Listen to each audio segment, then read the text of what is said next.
Are you a recovering perfectionist? Hello everyone, I'm Sarah from Everyday Starlet. Welcome to my channel. I make videos to inspire you to be the star of your own life. I want to talk about being a recovering perfectionist. I actually get a lot of requests to talk about how to heal your perfectionist tendencies and heal your perfectionism. So let's talk about this. First of all, if you're new to my content and I talk a lot about masculine and feminine energies, perfectionism is a very masculine trait. So if you're feeling like you're in your perfectionism, you're probably in your masculine energy. And I have a lot of videos going into more detail about what is masculine and what is feminine, so I'm not gonna dive into that too much in this video. But perfectionism is a very masculine trait because the feminine is not perfect. The feminine is nature, and nature is not perfect. We see variations and differences and different things in nature all the time. Nature does not create perfection, but yet, when you look at nature, it seems perfectly what it is. It's perfectly imperfect. We don't expect flowers to all look exactly the same. We don't expect every sunset to look perfect, but yet it's beautiful in its uniqueness. It's beautiful in the ways that it's different. The masculine, because the masculine tends to be more man-made, it tends to strive for perfection. It tends to strive for structure and discipline and perfection. So if you're looking for things to be perfect, you're probably in your masculine energy. That's not to say that that's always unhealthy. There are times when having precision and focus and discipline and getting things right and precise is a benefit. However, when perfection becomes an obsession or it becomes a way of harming other people by pushing that perfection on other people, you're getting into wounded masculine. When perfection becomes actually about hurting yourself, that does tend to be a little bit more wounded feminine, because self-harm is wounded feminine, outward abuse is wounded masculine. And that's in men or women. So this is not like a gender thing, this is an energetic thing. However, I mean, you can have wounded masculine and you can have wounded feminine in the same person and even in the same situation. Striving for things to be good is a good thing. But when it actually becomes either self-harming or harming somebody else, that's where it starts to get into wounding. Obviously, some of these things are going to depend on what you're doing. Obviously, if you're doing brain surgery, striving for perfection, probably a good thing. But if you're striving for perfection so much that it paralyzes you and you go into freeze mode, it's probably not a good thing, because you're not going to be able to do your job. So I'm going to acknowledge that there are certain circumstances when we're talking about safety, when we're talking about things like that, like if you're flying a plane or you're doing brain surgery or you're a rocket scientist or something, obviously the more perfect and accurate you can get, the better, probably. So having a certain level of perfectionism in those areas is probably a good thing. Now, if it becomes paralyzing or it becomes a way to abuse somebody else or abuse yourself, that's where you start to get into wounding. But I want to focus a little bit more on perfectionism just in people's everyday lives, because perfectionism in just our regular everyday lives is usually the thing that most people struggle with. This idea of needing to keep up with things that other people are doing, it comes from a place of self-comparison, which at the end of the day, comparing yourself to somebody else is kind of ridiculous. We do it all the time, and it's very common, but it's kind of ridiculous because we're not somebody else. I'm a firm believer that our uniqueness is what makes us interesting. If we're trying to be like everybody else, it's kind of boring, right? And I think if you start to look at it that way, I mean, that's something I've struggled with perfectionism before, especially when it comes to self-comparison.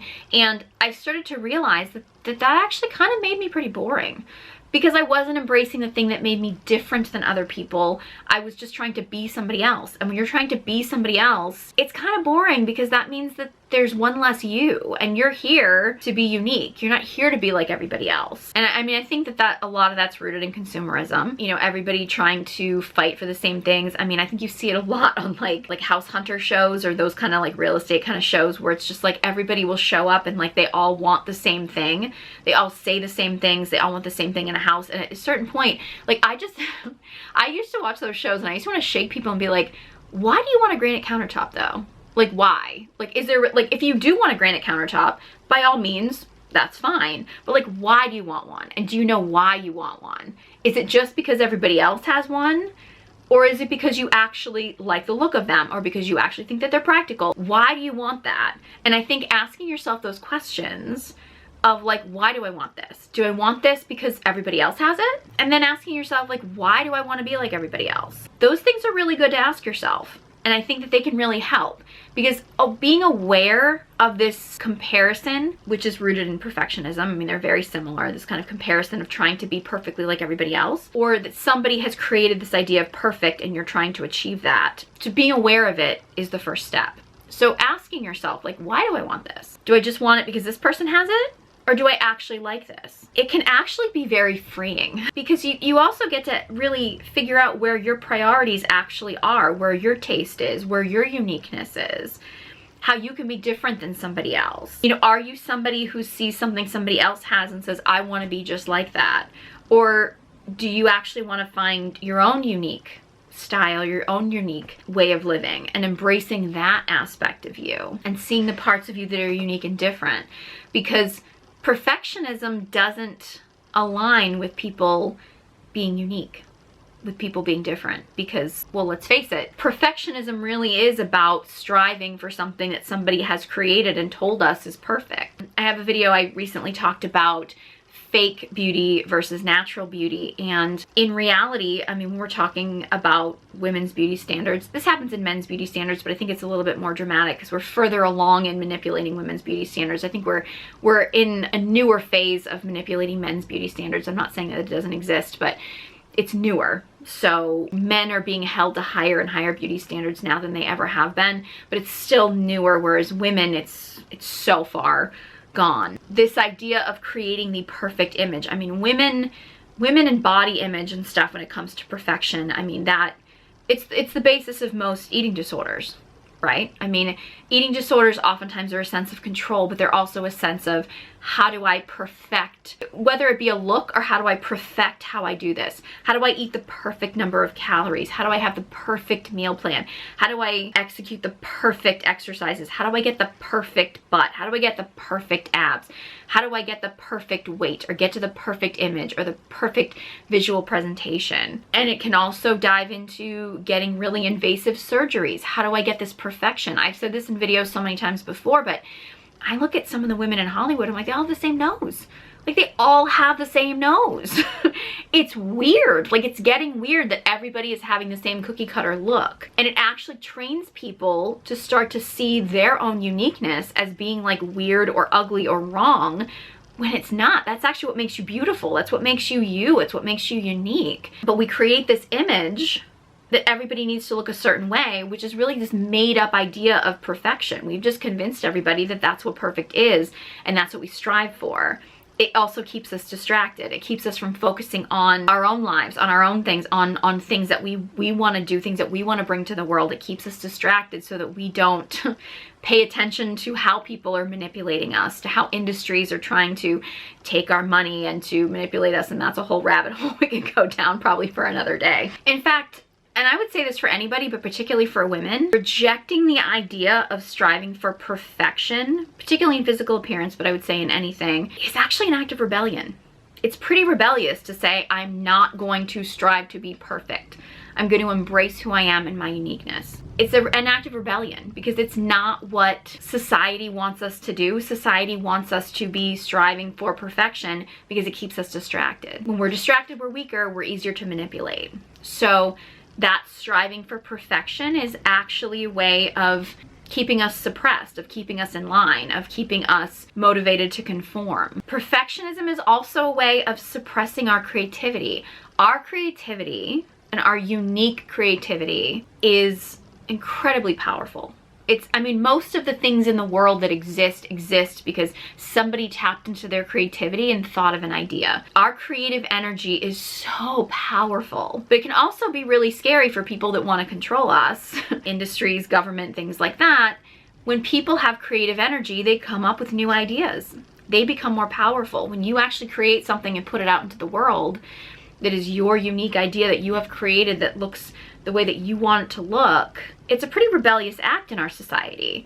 And it's something that a lot of people want to have control over. Oftentimes, perfectionism blocks our creative energy because if you're in so much fear of whatever you're going to do being perfect, it blocks you. Like, it stops you from being creative. And if you are interested in learning how to tap into your creativity, I actually have a new masterclass, The Art of Feminine Creativity, because creativity is feminine energy, which Feminine energy and creativity, they're the same thing, but they're very suppressed in our society today because vibrant creative energy is something that is harder for industries, big business, governments to control. So it often gets suppressed. If you would like to learn how to tap into your creative energy, I highly recommend you check out my new masterclass. Details are in the description box below. Let me know if you sign up. Let me know if you have any breakthroughs. It is really designed for you to break through creative blocks, understand creative energy, understand how to tap into your creative energy, which can benefit you in every area of your life. Creative energy is beneficial if you were an artist, if you're not an artist, if you're an aspiring artist, if you're an aspiring amateur artist, in your work life, in your romantic life, in your family life, in your own personal pursuits. Creativity is so vital and so important. But creativity is also one of the first things that gets blocked when we're in survival mode. In our society today, we tend to be kept in survival mode. Survival mode often puts us in a perfectionist mentality because we see time is scarce, we see money is scarce, we see resources as scarce. We're not in an abundance mindset. So we start to feel like we need to use our time, we need to use our money, we need to use everything so perfectly because there's a scarcity of it. Whereas, you know, when we have an abundance of things, we're much more likely to be creative. So the fact that, you know, in our current society, we're very much in scarcity mode, we're often very afraid to be more creative. It keeps us frozen in this idea of if we don't use our resources perfectly, then we're wasting them. And it actually blocks a lot of our creative energy. And our creative energy is a lot of our personal power. Like, our personal power is our creative energy. Our uniqueness is our personal power. So I highly recommend you check out my masterclass. It is designed for men or women, but I do speak primarily to people who are in feminine bodies. Details in the description box if you want to sign up for that. But one thing I will say for myself and my own creative endeavors, and I've spent most of my life in creative fields, acting, stand-up comedy, writing, creating and editing and online content, photos, video, things like that. One of the things about perfectionism is it puts you in freeze mode. So you're less likely to create things because you feel like everything has to be perfect. One of the biggest lessons that I've learned in my life is when I have just let go of the idea of something needing to be perfect. Of just being like, all right, I'm just gonna do it. I'm just gonna say right now this is good enough. Or I'm just gonna, you know, maybe give myself a deadline of like, okay, which is a very masculine idea, it's masculine structure, of just saying, okay, I'm just gonna call this good enough. Or I'm just gonna accept that this is how good I can make something right now. Just saying it's done and sharing it with the world. That's actually how I grew my Instagram following so much, to be totally honest with you. I, for a long time, was frozen when it came to posting on my Instagram. I would post very sporadically for years. It never grew. And one day I just said, oh, to heck with it. I'm just gonna post something every day. And I'm not gonna put pressure on myself as to like what it is or that it looks perfect or that it doesn't. And honestly, I grew my Instagram following to almost 200,000 followers almost overnight because I let go of that obsession with having the perfect grid or the perfect feed or posting the perfect picture or having the perfect caption, and just said, to hell with it, I'm just gonna post. And I'm just gonna be me. And to be honest with you, I found my own style. I found my own uniqueness. I wasn't doing things exactly like everybody else was because other people were striving for perfection.